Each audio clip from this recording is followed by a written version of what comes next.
नमस्कार। एक बहुत ही रोचक कहानी लियो टॉल्स्टॉय के द्वारा लिखी हुई, इसको हिंदी में अनुवाद किया है श्री अरविंद गुप्ता ने। कहानी को मैंने इंटरनेट से लिया है। इसको रोचक बनाने में मेरी मदद की है श्री मनोज जी ने और मैं कमलजीत यादव।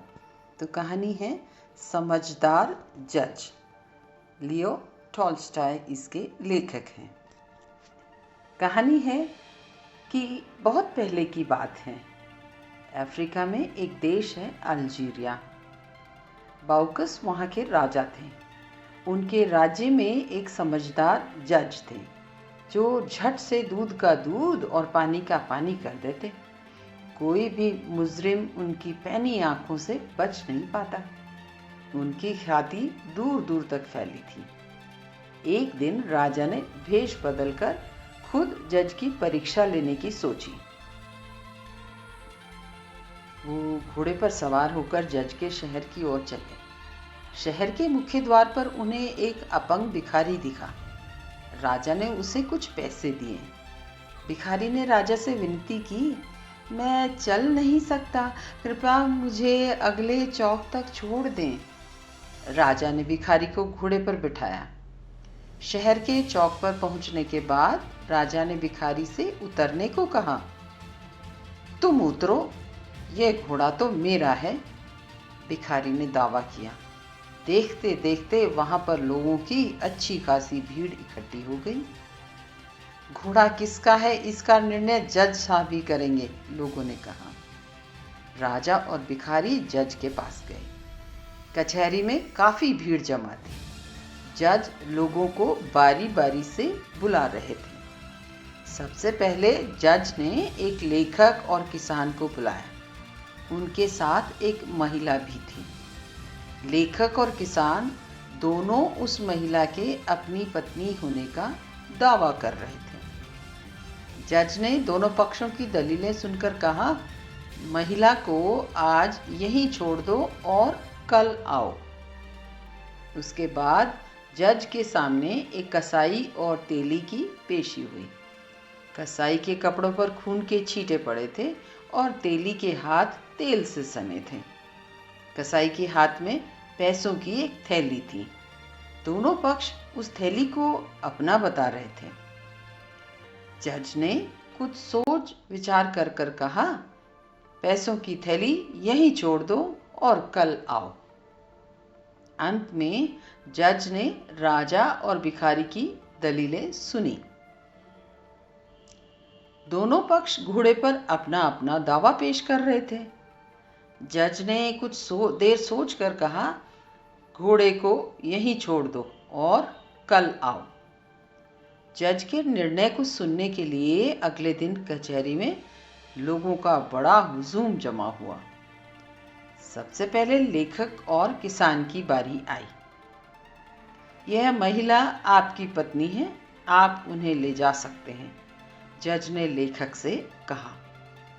साथ में उन्होंने किसान को 50 कोड़े लगाने का हुक्म भी दिया। उसके बाद कसाई और तेली की बारी आई। जज ने कसाई को बुलाकर कहा, लो, ये पैसों की थैली तुम्हारी है। साथ में ही उन्होंने तेली को 50 कोड़ों की सजा सुनाई। अंत में जज ने राजा और किसान को बुलाया। क्या तुम 20 घोड़ों में से अपने घोड़े को पहचान पाओगे? उन्होंने राजा और भिखारी दोनों से पूछा। दोनों ने हाँ में उत्तर दिया। एक एक करके जज दोनों को अस्तबल में लेकर गए। दोनों ने घोड़े को सही सही पहचाना भी।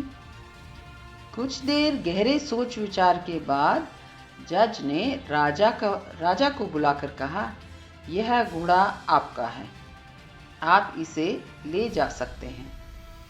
साथ में उन्होंने भिखारी को 50 कोड़ों की सजा भी सुनाई। घर जाते वक्त राजा भी जज के पीछे पीछे चलने लगे। राजा को देखकर जज ने पूछा, क्या आप मेरे निर्णय से असंतुष्ट हैं? जनाब, मैं बिल्कुल संतुष्ट हूँ, पर यह जानना चाहता हूँ कि आप इन निर्णयों पर कैसे पहुँचे। काफ़ी आसान था, जज साहब ने मुस्कुराते हुए कहा। सुबह सुबह मैंने महिला से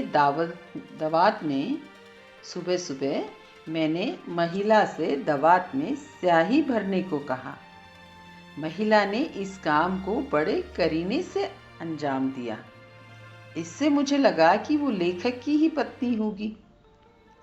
और जहाँ तक पैसों की थैली की बात है, मैंने सोते वक्त सिक्कों को एक पानी के बर्तन में डाल दिया। सुबह देखा तो पानी में कोई तेल नहीं दिखा। अगर वो पैसे की थैली तेली की होती तो ज़रूर तेल पानी पर तैरता होता। इससे लगा कि पैसे कसाई के होंगे। घोड़े का मामला ज़रूर कुछ पेचीदा था। मैं आप दोनों को अस्तबल में घोड़े की पहचान करने नहीं ले गया था।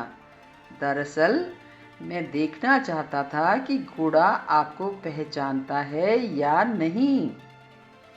जब आप घोड़े के पास गए तो घोड़े ने अपना सिर हिलाया और गर्दन आपकी ओर घुमाई, पर भिखारी को देखकर घोड़े ने अपनी एक टांग ऊपर उठाई।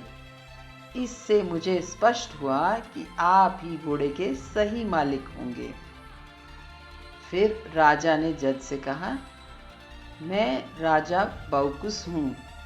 मैंने आपके इंसाफ की बहुत तारीफ सुनी थी।